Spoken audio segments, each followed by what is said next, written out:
नमस्कार किसान साथियों, आज हमें बताएंगे कि नवंबर के महीने में बैगन की खेती कैसे होती है। इस बारे में हम आपको पूरी जानकारी देंगे। वीडियो को पूरा देखिए। अगर हमारे चैनल पर नए आए हों तो सब्सक्राइब करें, लाइक करें, बेल आइकन को दबाना ना भूलें। चलिए हम बताते हैं कि नवंबर के महीने में बैगन की खेती कैसे होती है। जैसे कि नवंबर के महीने में अगर बैगन की खेती आप करते हैं तो बहुत ज़्यादा पैदावारी भी होती है, बहुत ज़्यादा आपको मार्केट में दाम भी रहता है।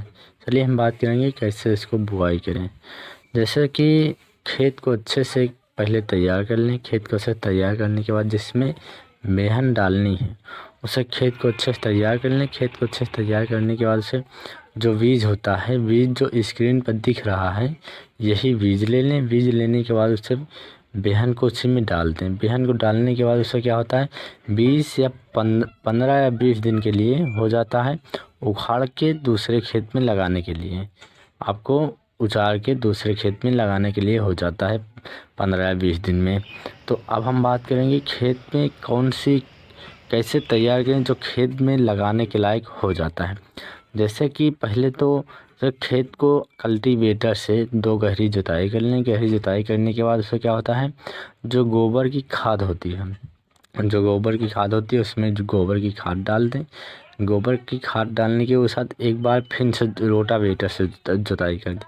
रोटावेटर से जुताई करने के बाद उसे क्या होता है कि जो पेड़ उखाड़ते हैं आप लोग उसी में ले जाके लगा दें। लगाने के लिए ये ध्यान रखना है कि कम से कम एक हाथ जो हाथ होता है, एक हाथ की दूरी होनी चाहिए। इसलिए कि जब पेड़ मोटा होता है, पेड़ बढ़ता है, उसे पत्तियां, फूल, डालियां लगती हैं, तो उसे अगर लगी पास रहेगी तो वो बढ़ेगी नहीं डालियां, पेड़ मोटा भी नहीं होगा। तो इसलिए कि एक हाथ के लिए जगह दूरी पे लगाएं। उसके बाद लगाने के बाद उससे क्या होता है, जो नीचे की जड़ होती है, उसमें क्या है कि उसमें माटी लगा दें। माटी मतलब डूढ़ीदार बना दें। डूढ़ीदार इसलिए बना दें कि जब बनाते हैं, जब फलता है आपको भांटा, जब बैगन लगती है, बैगन लगने के बाद उससे क्या होता है कि पेड़ को ओजनाई से गिर न पाए, इसलिए कि उसमें माटी लगा दें। माटी लगाने के लिए डूढ़िया से बना दें।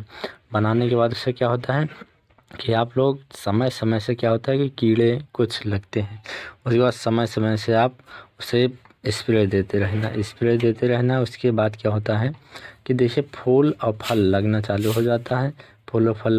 उससे कुछ दिन में आपको तैयार हो जाता है मार्केट में बेचने के लिए। आपको जो भांटा जो स्क्रीन पर दिख रहा है बीज, वही बीज ले लें। इसलिए कि वो बीज लेते हैं तो आपको साइज लंबा रहता है, आपको पैदावारी भी ज़्यादा देती है।